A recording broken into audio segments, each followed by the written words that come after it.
దేవునికి స్తోత్రములు. మీ అందరికీ వందనాలు.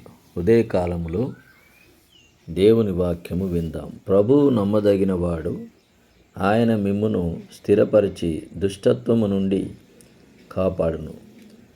2 తెస్సలోనికీయులకు రాసిన పత్రిక 3వ అధ్యాయము 3వ వచనం.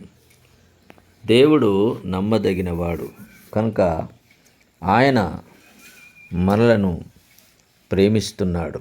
ఇక్కడ అపోస్తలుడైన పౌలు ఈ తెస్సలోనికీయులకు రాసిన పత్రికలో తెస్సలోనికీయులకు ప్రజలకు పౌలు గారు వ్రాస్తున్నారు. పౌలు గారు వారి కొరకు ప్రార్థన చేస్తున్నారు. ఇక్కడ ఆ ప్రాంతంలో ఉన్న ప్రజలు మూర్ఖులైన దుష్ట మనుషులు. అయితే వారు అయినప్పటికీ దేవుడు మాత్రం నమ్మదగినవాడు కనుక దేవుడు సహాయం చేస్తారని ఈ వాక్యం ద్వారా మనతో మాట్లాడుతున్నాడు. కాబట్టి మనము మరి యోహాను సువార్తలు కూడా 17వ అధ్యాయంలో 15వ వచనంలో మరి ప్రార్థన చేస్తున్నాడు యేసు ప్రభు. ఏమంటే దుష్టుల నుండి కాపాడమని ప్రార్థన చేస్తున్నాడు. మరి కొరింథీయులకు రాసిన పత్రికలో 1వ అధ్యాయం 9వ వచనంలో కూడా దేవుడు నమ్మదగినవాడు. ఆయన నమ్మదగినవాడు కనుక మనలను మరి అనేక ప్రమాదాల నుంచి, దుష్ట ప్రభావం నుంచి దేవుడు తప్పిస్తాడు, మనల్ని కాపాడుతాడు.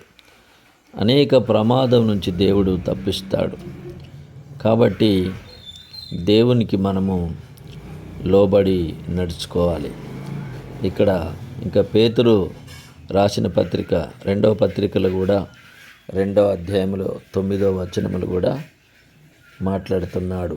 ఇక్కడ పేతురు గారు మాట్లాడుతున్నారు. ఇక్కడ ఏమంటే భక్తులను శోధన నుండి తప్పించుటకును, దుర్నీతి పరులను, ముఖ్యముగా మలినమైన దురాశ కలిగి శరీరానుసారంగా నడుచుకొనుచు ఉన్నటువంటి వారిని దేవుడు అంటే ఈ యొక్క శరీరానుసారంగా నడుచుకునే వాళ్లకు మరి దేవుని యొక్క శిక్ష ఉంటుంది, తీర్పు ఉంటుంది.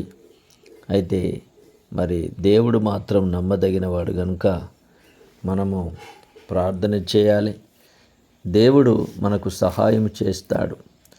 ఆయన నమ్మదగినవాడు కనుక మరి లోకంలో ఎవరు నమ్మదగిన వారు లేరు. దేవుడు మాత్రమే నమ్మదగినవాడు. దేవుని పైన ఆధారపడి దేవుని సన్నిధిలో ప్రార్థనలు ఎదుగుతూ దేవుని వైపు చూడాలి.